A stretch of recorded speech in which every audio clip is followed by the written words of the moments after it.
எல்லாரும் ஒன்று சேரணும் அப்படின்றது நீங்களும் ரொம்ப காலமா பேசிட்டு இருக்கீங்க. இதை தான் துக்ள குருமூர்த்தி அவர்கள் பிரதிபலிக்கிறாரா? குருமூர்த்தி சொல்றதுங்கிறது அதிமேதாவித்தனம். அதிமுகவும் பாஜகவும் கூட்டணி வைக்க வேண்டும்ங்கிறாரு. அப்படி சொல்லுகிற உரிமையை அவருக்கு யார் கொடுத்தாங்கன்னு சொல்லி தெரியல. ஆனா அது லாஸ்ட் லைன் வேற சொல்றாரு. பாஜகவோட அதிமுக கூட்டணி வச்சா பாஜக நஷ்டம்ன்றதையும் சொல்றாரு கடைசியில். அப்புறம் ஏன் வைக்கிறீங்க? அப்புறம் யார் உங்களை வைக்க சொல்றாங்க? இதத்தான் கிட்டத்தட்ட மிரட்டல் தொனியில சொல்றாரு. அம்மா காலமா இருந்தா அந்த மண்டபத்துட்டு வெளியில வரையில கல்லெடுத்து அடிச்சிருப்பான் அதிமுக தொண்டன். முதல்ல கூட்டணி பத்தி நம்ம அப்புறம் பார்த்துப்போம். இப்போ நீ ஒண்ணு இல்ல, இந்த சட்டமன்றம் இப்ப முடிஞ்சது பாருங்க. 6-7 பொய் சொல்லியிருப்பாரு ஸ்டாலின். பொல்லாத ஆட்சிக்கு பொள்ளாச்சி சாட்சினாரு, அலங்கோல ஆட்சிக்கு அண்ணா யூனிவர்சிட்டி சாட்சி. எதிர்த்து அரசியல் செய்ய வேண்டிய இடத்தை எடப்பாடி பழனிசாமி இதை பேசவே இல்லைன்னு சொல்றேன். இதை நான் சொல்றதுங்க, இதை பேசவே இல்லை அவரு. விஜயும் திமுக எதிர்ப்பை கையில் எடுக்கிறார். சீமானும் திமுக எதிர்ப்பு எடுக்கிறாங்க. திமுக எதிர்ப்பு அப்படின்னா அந்த ஓட்டு அண்ணா திமுகவுக்கு என்பது சிதைக்கப்படுகிறது. ஸ்டாலின் பேசிட்டு முடிக்கிறாருன்னா அடுத்த நிமிஷம் நம்ம பதில் வரணும். குருமூர்த்தி பேசி முடிக்கிறாருன்னா அடுத்த நிமிஷம் நம்ம பதில் வரணும். மெகா கூட்டணி அமைப்பேன், அதுக்கான பலம். சரி, கூட்டணியே விடுங்க சார். நீங்க முதல்ல அதிமுக தனிச்சு நின்னா கூட ஜெயிக்கும்னு சொல்லுங்க. அந்த நிலையை உருவாக்குங்க. அரசியல் தேர்தல் வரலாற்றில் அப்படி நடந்தது இல்ல. நடந்திருக்குன்னு சொல்றேன். ஜெயலலிதா அம்மா காலத்துல ஏன் போயஸ் கார்டன் வாசல்ல எல்லாரும் காத்து கிடந்தாங்க? பாஜக தேவையில்லை. இப்பவும் எடப்பாடி பழனிசாமிக்கு என்ன நோக்கம்? அதிமுக ஜெயிக்கணும்னு நினைக்கிறார். எனக்கு என்ன நோக்கம்? அதிமுக ஜெயிக்கணும். தனக்கு பிடித்தவர்கள் தான் இந்த கட்சியில் இருக்கணும்னு எம்ஜிஆரே நினைச்சதில்லை, ஜெயலலிதா அம்மாவே நினைச்சதில்லை. அப்ப இவர் எப்படி நினைக்க முடியும்?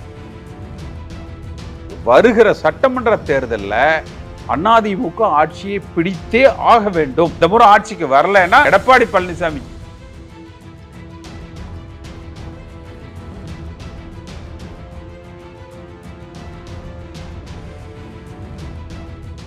டிடிபேட் நேயர்களுக்கு வணக்கம். இன்றைய சிறப்பு நேர்காணலில் நம்மோடு இணைந்திருக்கிறார் முன்னாள் நாடாளுமன்ற உறுப்பினர் கே.சி. பழனிசாமி அவர்கள். சார் வணக்கம். வணக்கம் தம்பி. எம்ஜிஆர் அவர்களுடைய 108வது பிறந்த நாள். இதில் அதிமுகவோட பொதுச் செயலாளராக இருக்கக்கூடிய எடப்பாடி பழனிசாமி ஒரு சபதத்தை எடுத்திருக்காரு.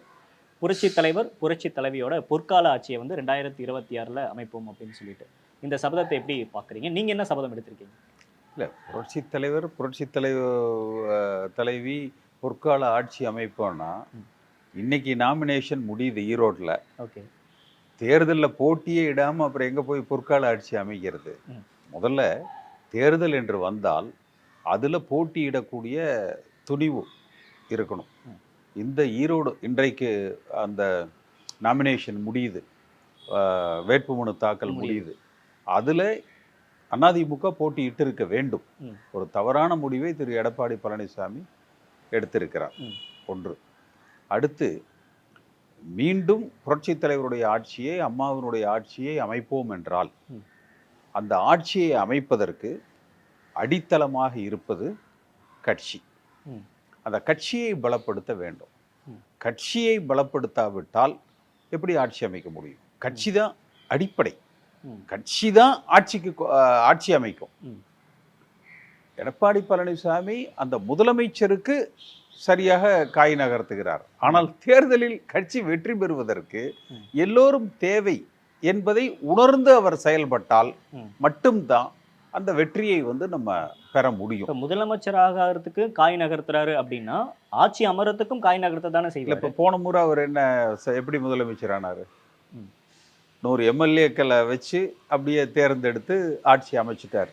அவருக்கு ஆனால் தப்பு சொல்ல முடியாது, அவருக்கு அந்த அனுபவம், அந்த தேர்தல் களத்தை சந்தித்து வெற்றி பெற்று ஆட்சி அமைக்கிற அனுபவத்தை பெற்றவர்கள் புரட்சி தலைவர் எம்ஜிஆர்.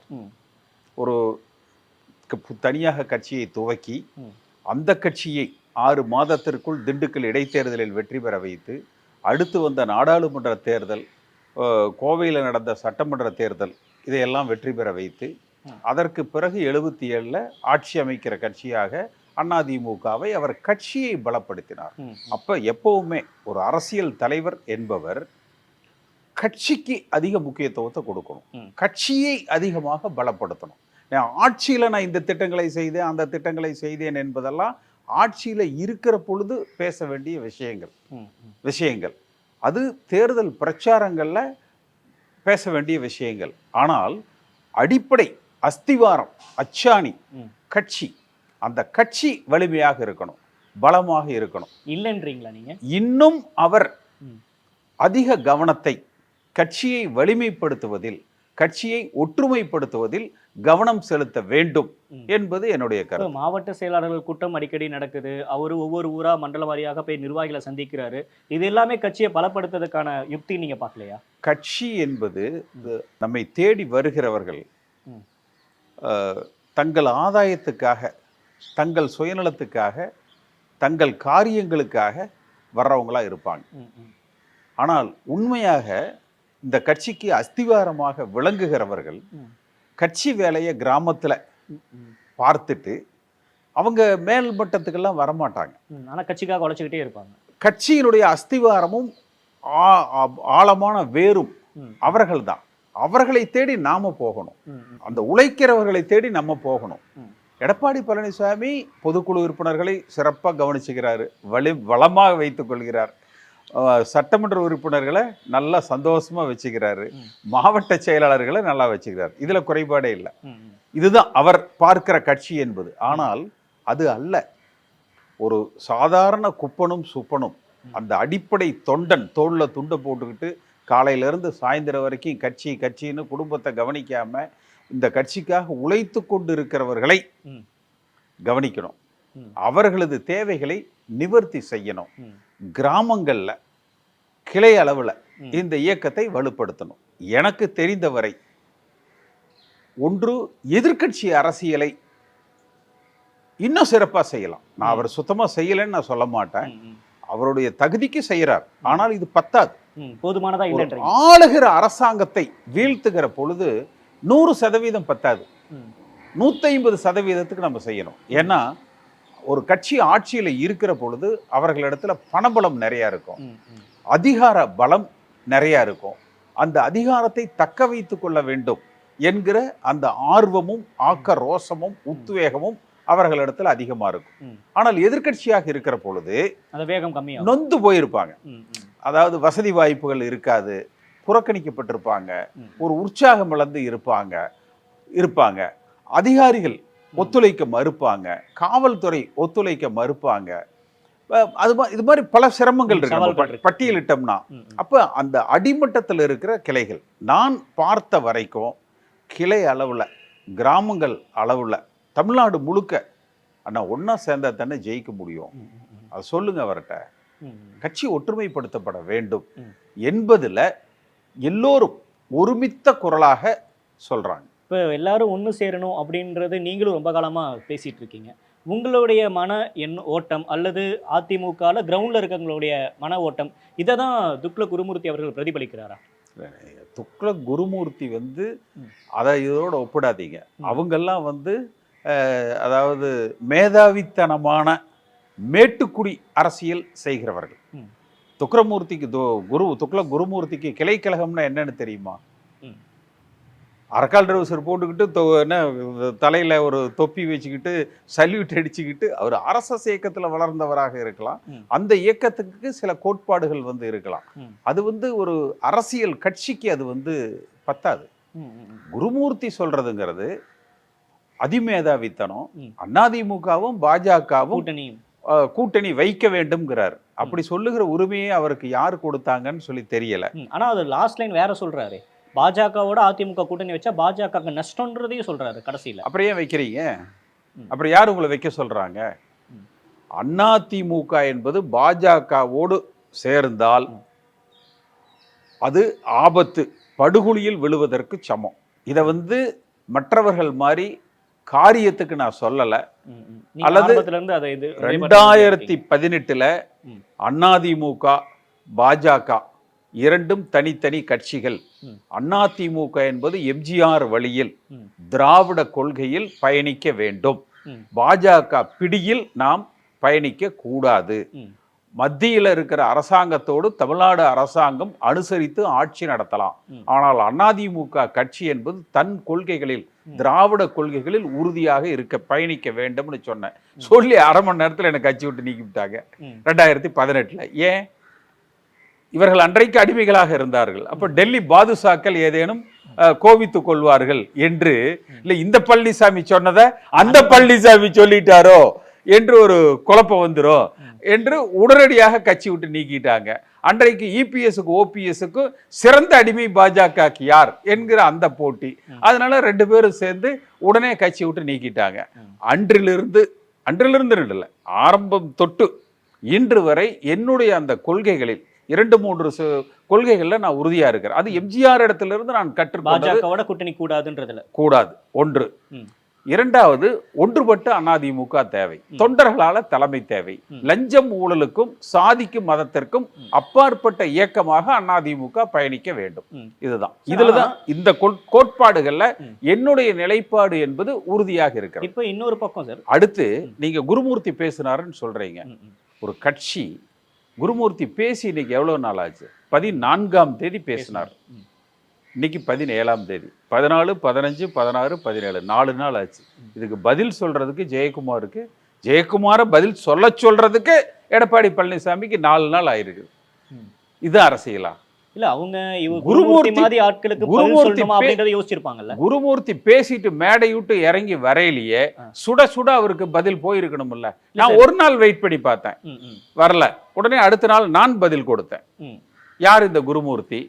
இவருக்கு இதை சொல்லுவதற்கு என்ன அருகதை இருக்கு? ஒரு அதிமுக தொண்டனாக ஒரு அவர் அதை பேசுறது தவறுன்னு. ரெண்டாவது, அதுல பல விஷயங்கள் சொல்றாரு. இன்னும் அது எடப்பாடி பழனிசாமிக்கு எந்த அளவுக்கு அதை புரிந்து கொண்டிருக்கிறார் நிச்சயமா அவருக்கு தெரிஞ்சிருக்கும். அவர் சொல்வது பாருங்க, வர்ற எலெக்ஷன்ல அதிமுக பாஜக கூட்டணி இருக்குதுங்க. அது எடப்பாடி பழனிசாமியோட சேர்த்து இருக்குதா இல்லாம இருக்கா? இவ்வளவுதான் கேள்வி. எங்களோட பயணிப்பவர்கள் கையில ரெட்டலை இருக்கும், மகாராஷ்டிரா மாதிரி.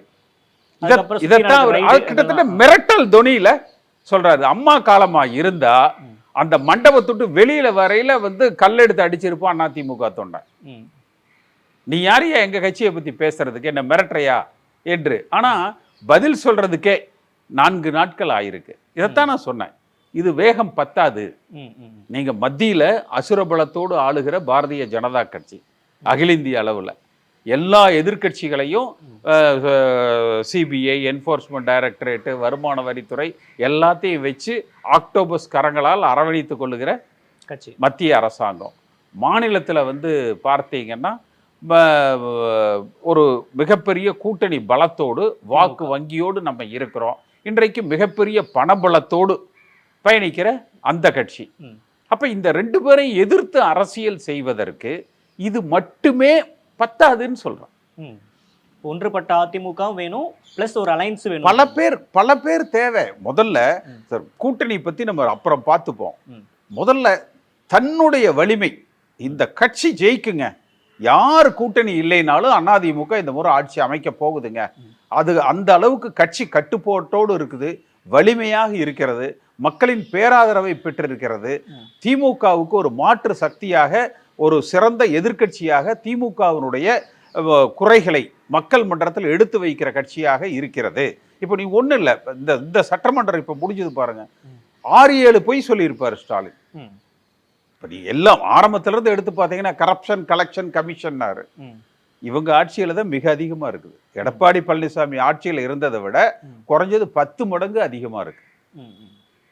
பொல்லாத ஆட்சிக்கு பொள்ளாச்சி சாட்சினாரு, அலங்கோல ஆட்சிக்கு அண்ணா யூனிவர்சிட்டி சாட்சி. இது மாதிரி இதெல்லாம் நான் தான் சொன்னேன். ஸ்டாலின் பேசி அடுத்த நாளே நான் ஒரு பதிவு போட்டேன், இந்தந்த இடத்துல இந்த அரசாங்கம் தவறு செய்து அரசியல் செய்ய வேண்டிய இடத்த எடப்பாடி பழனிசாமி பேசவே இல்லைன்னு சொல்றேன்.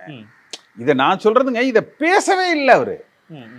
இதுதான் இந்த இடத்துல எனக்கு ஒரு கேள்வி. நீங்க தொடர்ந்து ஆரம்பத்துல இருந்து சொல்றது திமுக எதிர்ப்பை ரொம்ப ஸ்ட்ராங்கா பண்ணணும், அப்பதான் களத்துல அதிமுக தொண்டர்கள் ஆக்டிவா இருப்பாங்க நீங்க சொல்றீங்க. திமுக மட்டுமல்ல, திமுகவினுடைய எதிர்ப்பு, பாஜகவினுடைய எதிர்ப்பு, இந்த ரெண்டையும் மிக அதிகமாக குருமூர்த்தி சொல்றாரு. அந்த பாயிண்ட்ல நீங்க ஏன் நான் திமுக எதிர்ப்புன்னு சொல்றேன்னா, பாஜகவும் அந்த திமுக எதிர்ப்பை கையில் எடுக்கிறாங்க. ஆமா, விஜயும் திமுக எதிர்ப்பை கையில் எடுக்கிறார். இவன் நாம் தமிழர் சீமானும் திமுக எதிர்ப்பு எடுக்கிறாங்க. இதுவரை ஏகபோகமாக திமுக எதிர்ப்பு அப்படின்னா அந்த ஓட்டு அண்ணா திமுகவுக்கு என்பது சிதைக்கப்படுகிறது. அந்த வாக்கு வங்கி இன்றைக்கு சிதைக்கப்படுகிறது. அப்ப இல்ல நம்ம தான் அப்ப ஏன் நம்ம வேகமா களமாடணும், ஏன் வேகமா செயல்படணும், மக்கள்கிட்ட போய் உடனே ரீச் ஆகணும்.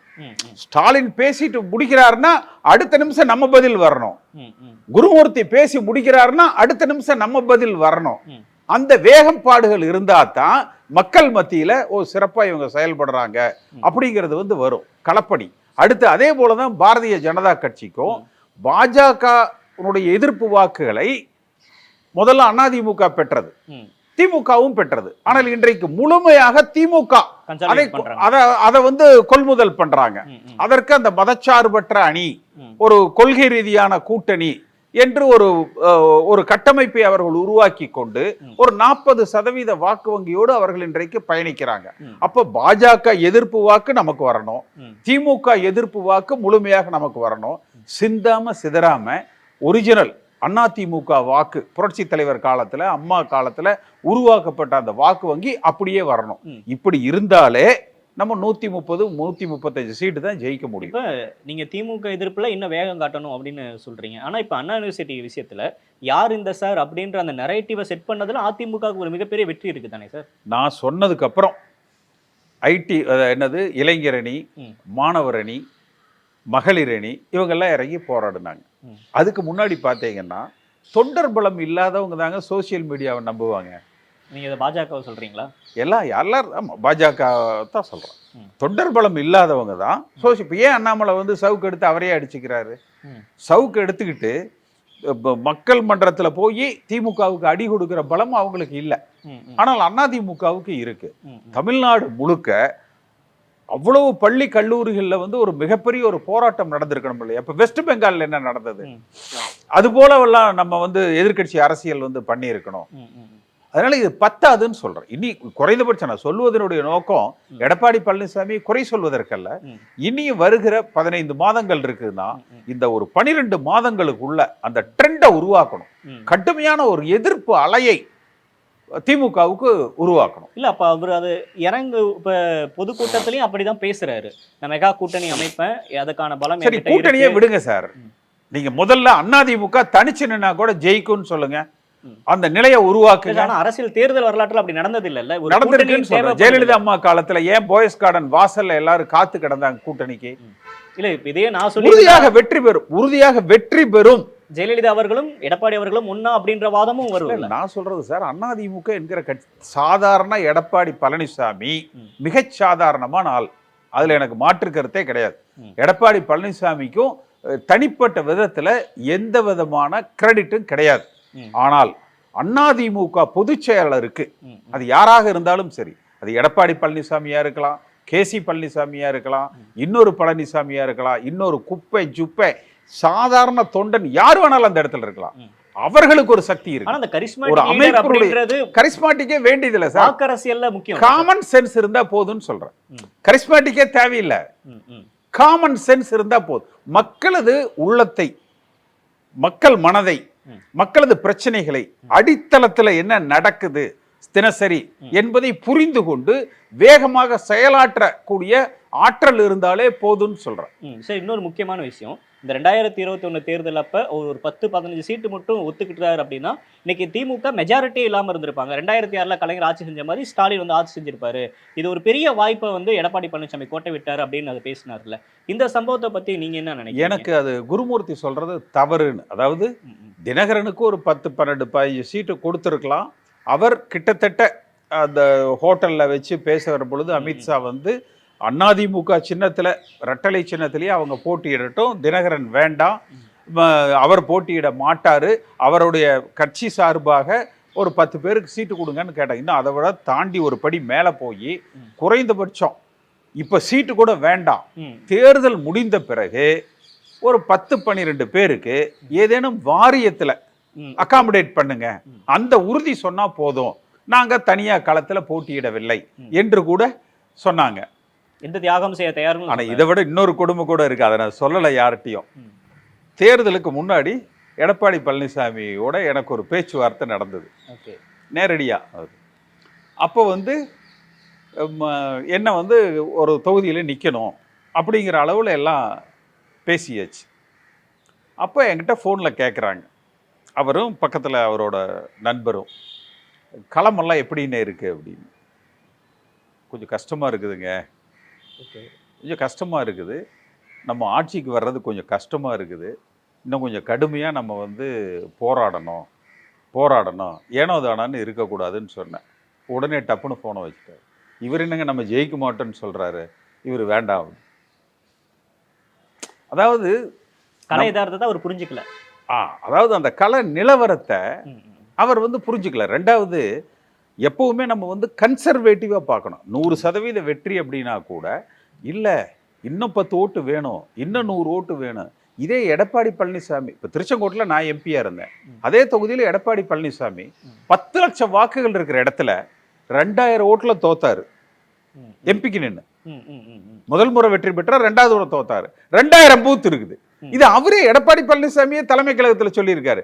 ஏப்போ ஒரு பூத்துக்கு 1 ஓட்டு விழுந்திருந்தா எனக்கு 2000 ஓட்டு வந்திருக்கு, நான் ஜெயிச்சிருப்பேன்னு. அதை புரிஞ்சுக்கணும். நீங்க 10 லட்சம் ஓட்டுல நீங்க 9,98,000 ஓட்டு வாங்குறது பெருசு இல்லை. அந்த கடைசி 2000 ஓட்டுல வந்து தோல்வி வந்துருது. அப்ப நம்ம என்ன செய்யணும்? அந்த வெற்றி பெற்று விடுவோம்ங்கிற தன்னம்பிக்கை இருக்கலாம், ஆனால் மமதை இருக்கக்கூடாது. வெற்றி பெறுகிற நிலை இருந்தாமல் கூட இந்த லூப் ஹோல்ஸை விடக்கூடாது. கடைசி நிமிடம் வரை போராடுகிற, இல்ல இன்னும் கஷ்டமா இருக்குது, இன்னும் நம்ம கடுமையாக உழைக்கணும், இன்னும் கடுமையாக போராடணும். அந்த தொகுதியில இந்தியாவிலேயே அதிக ஓட்டு வித்தியாசத்துல 2வது இடத்துல நான் ஜெயிச்சேன். அப்பெல்லாம் எப்படி ஜெயிச்சோம்? இல்ல இன்னும் பத்தாது, இன்னும் பத்தாது, இன்னும் பத்தாது அப்படிங்கறதுல தான் ஜெயிச்சோம். அந்த ஒரு இது அவர்கிட்ட இல்லை. அப்ப தினகரனுக்கு அந்த ஒரு உறுதியை அவர் கொடுத்து இருந்திருக்கணும் ஒன்று. ஆனால் அது மட்டுமே காரணம் அல்ல. அதுவுமே குருமூர்த்தி சொல்றது, தன்னுடைய தவறுகளை, பாஜகவினுடைய தவறுகளை குருமூர்த்தி மறைக்கிறார். அது மட்டும் காரணம் அல்ல. அப்படியே இருந்தாலும் கூட திமுகவுக்கு மெஜாரிட்டி வந்துடக்கூடாதுன்னு சொல்றாரு. நான் 2 காரணம் அடிஷனலா சொல்றேன். அதிமுக ஆட்சியை இழந்ததற்கு அந்த 2 தான் காரணம். ஆனா இதை நான் எடப்பாடி பழனிசாமி என்கிட்ட தொலைபேசியில தேர்தலுக்கு முன்னாடி பேசுகிற பொழுது நான் சொன்னேன் அவர்கிட்ட, நீங்க தப்பு பண்ணிட்டீங்க. அதாவது வன்னியர் உள் ஒதுக்கீடு 10.5% நீங்க அவர்களுக்கு ஒரு உறுதி கொடுத்துட்டு தேர்தலுக்கு பிறகு நீங்க அதுல ஒரு முடிவு எடுத்திருக்கலாம். நான் இதை சொன்ன காரணத்தையும் சொன்னேன். தேர்தலுக்கு பிறகு நீங்க வந்து அதுல ஒரு முடிவு எடுத்திருக்கலாம். நீங்க அவசரப்பட்டு அதுல ஒரு முடிவு எடுத்ததுனால மற்ற சமுதாயத்தை சார்ந்தவர்கள் சவுத்துல ஃபுல்லா நீங்க ஒரு சாதிய பார்வையில போறீங்க என்று நினைக்கிறாங்க. அடுத்து அதனால பாதிக்கப்படுற சமுதாயம் எதிராக வாக்களிப்பதற்கு இது இருக்கு. அப்புறம் வட மாவட்டங்கள்ல வன்னியர் தலித் அந்த மோதல்கள் இருக்குது. அப்ப நமக்கு வந்து அந்த தலித் வாக்கு வங்கி நம்ம விட்டு போகக்கூடிய சூழ்நிலை இருக்குது. இந்த ஒரு இடத்துல நீங்க மிகப்பெரிய தப்பை செஞ்சுட்டு நான் சொன்னதை அவர், அதனாலதான் நான் இந்த கருத்தை சொல்றேன் என்பதையும் நான் சொன்னேன். ஆனால் அன்றைக்கு அவருக்கு புரியல. நீங்க சென்ற நாடாளுமன்ற சட்டமன்ற தேர்தலில் நான் அப்பவே தேர்தல் முடிஞ்சோடனே ஒரு பதிவு போட்டிருப்பேன், எடுத்து பாருங்க.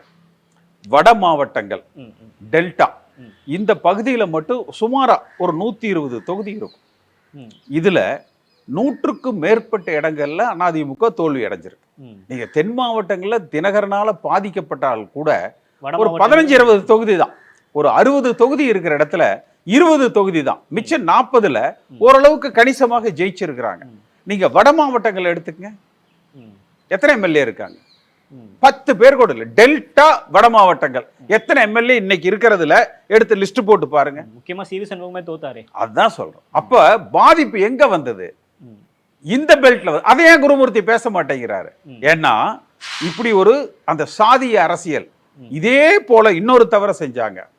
அந்த தேவேந்திர குல வேளாளருக்கு வேளாளர் இந்த எரியற தீயில எண்ணெயை ஊத்துன மாதிரி இதெல்லாம் வந்து தேர்தலுக்கு பிறகு செய்திருக்கலாம்.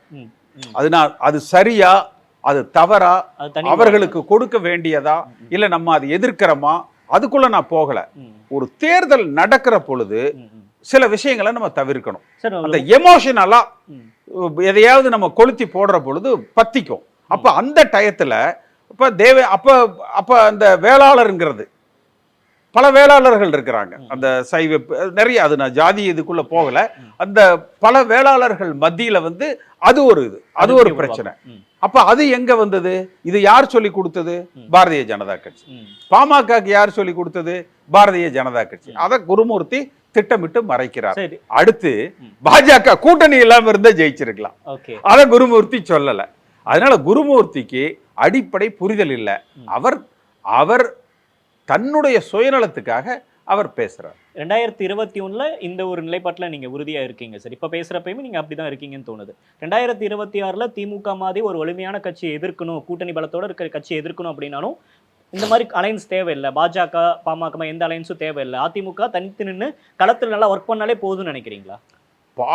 பாஜக தேவையில்லை இப்பவும். சார் அது என்னைக்கு இருந்தாலும் உங்களுக்கு ஆபத்து. நீங்க அது வந்து விஷத்தை குடிச்சிட்டு வேலை பார்க்குற மாதிரி அது என்னைக்கு இருந்தாலும் உங்களை அழிச்சிரும். நீங்க பாட்டாளி மக்கள் கட்சி என்னங்க ஆச்சு? அப்பா பையன் சண்டை போட்டுக்கிறாங்க. அதுக்கு பாஜக அவங்களும் இல்ல, நான் சொல்றேன், நீங்க அவங்களோட யார் போனாலுமே அவர்களுக்கு அழிவு, அவர்களுக்குன்னு அந்த கட்சிக்கு அழிவு நிச்சயம். காலப்போக்கில் தங்கள் ஆக்டோபஸ் கரங்களால் அரவணைத்து காணாம போயிடுவாங்க. நான் அவங்க மோசம், அவங்க சித்தாந்தமோ நான் அப்படி சொல்லல. என்னுடைய கட்சியை பாதுகாப்பதற்கு, தற்காத்துக் கொள்வதற்கு நாம் அவர்களிடத்திலிருந்து விலகி இருக்கிறோம். ஆட்சிக்கே வராம எதிர்க்கட்சியை தொடர்ந்து இருக்கிறதும் பலவீனப்படுத்தும்ல கட்சியை. ஒன்று பாஜக எதிர்ப்பு நிலை, 2 திமுக எதிர்ப்பு நிலை. பாஜக திமுகவை தவிர யாரோட வேணாலும் நம்ம வந்து கூட்டணி சேர்ந்துக்கலாம். பாஜக திமுக இந்த 2 கட்சியை தவிர யாரோடு வேண்டுமானாலும் நம்ம கூட்டணி சேர்ந்துக்கலாம்.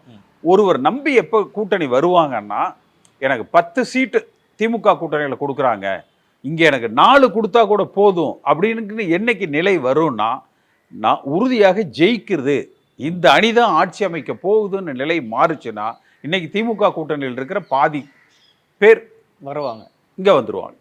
என்டிஏல இருக்கிறவங்க இங்கே வந்துருவாங்க. அப்போ அந்த நிலையை உருவாக்கணும்னா சார், அரசியலில் தனிப்பட்ட விருப்பு வெறுப்புகள் இருக்கக்கூடாது. இப்போ எனக்கு எடப்பாடி பழனிசாமி தனிப்பட்ட முறையில் வந்து பிடிக்காம கூட இருக்கலாம், பிடிக்காதுன்னு சொல்லலை, பிடிக்காம கூட இருக்கலாம்.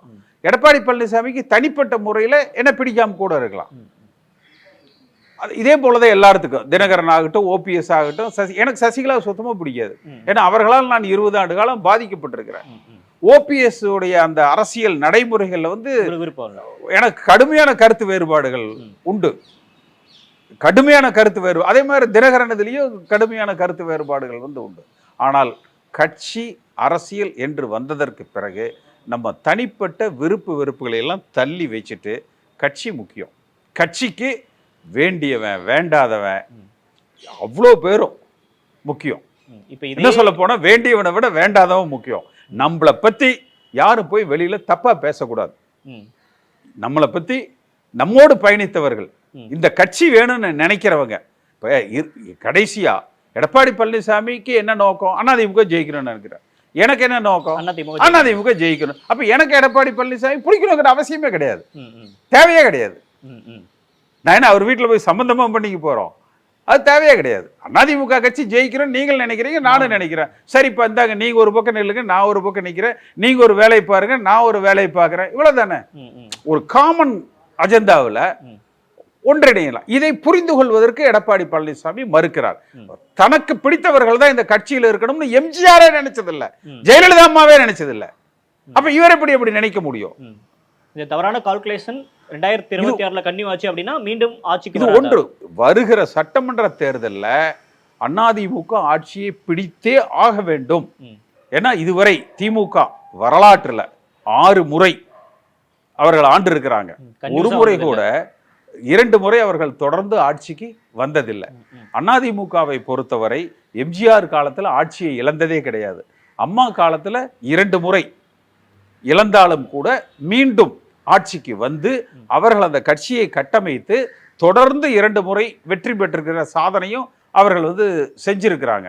இந்த முறை ஆட்சிக்கு வராவிட்டால் பாரதிய ஜனதா கட்சி அதிமுகவை பிளக்க முயற்சிப்பார்கள்.